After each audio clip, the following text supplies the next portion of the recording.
Let me tell you about Florence and the Machine. Every album they release has some bangers guaranteed to make you dance. The band's next album is all about making you dance until you collapse. Let me explain. Launching onto the music scene in 2009, Florence and the Machine captivated the music world with their first album, Lungs.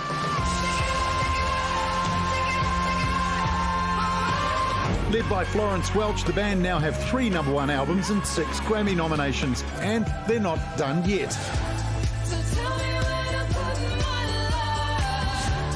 Their latest album, Dance Fever, is inspired by a Renaissance phenomenon called choreomania.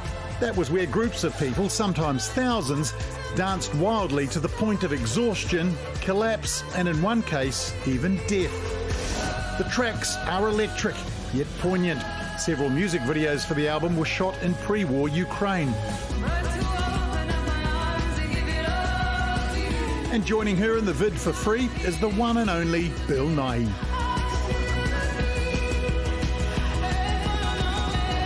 Joining us now from New York, please welcome Florench Welch.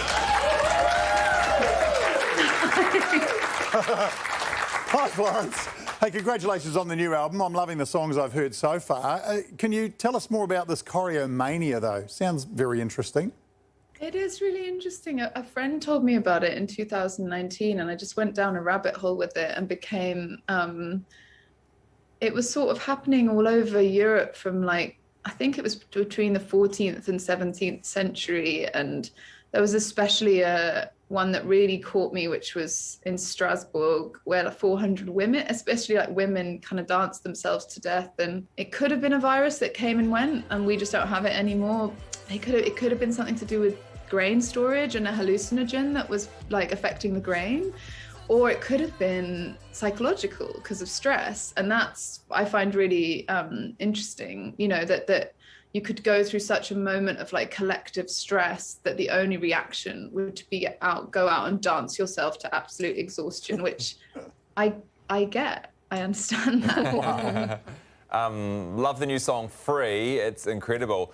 And the music video features Bill Nighy. I imagine that must have been a heap of fun working with him.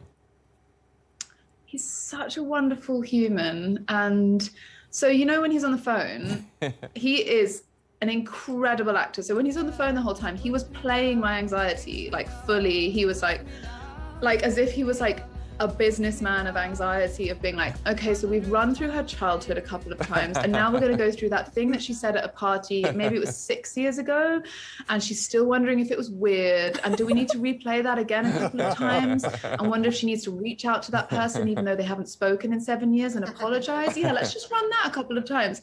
So that's what he was doing on the phone the whole time. So he was a high-level exec in the business of anxiety. Now you're heading back to Aotearoa, to New Zealand next year. Do you have any special memories from your last trip? We had such a nice time the last time we came to New Zealand.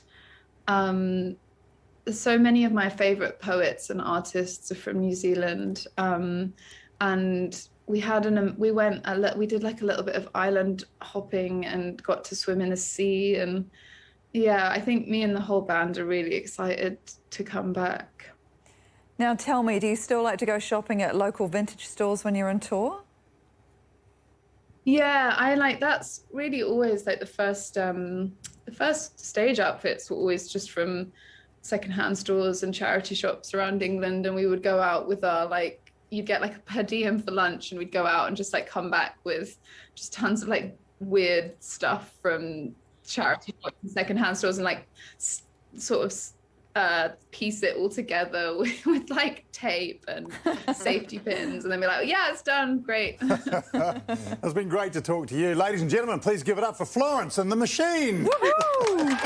So nice to talk to you. I kind of wanted to tell her that I've got something secondhand that used to belong to her. Oh, that's weird and creepy. Because when Florence and the Machine played New Zealand, it was many years ago, I went to the gig, and then after the gig, she and the band went to the pub that my boyfriend was working at, and she left a scarf behind. And left the country, like we couldn't return it to her. So I kept it and wore it. And actually, I think the only reason I don't still wear it is because I might have lost it at another pub.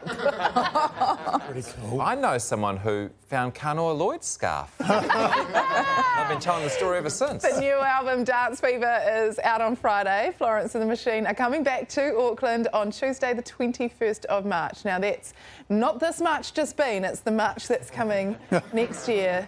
Jessie Mulligan, tickets are on sale now.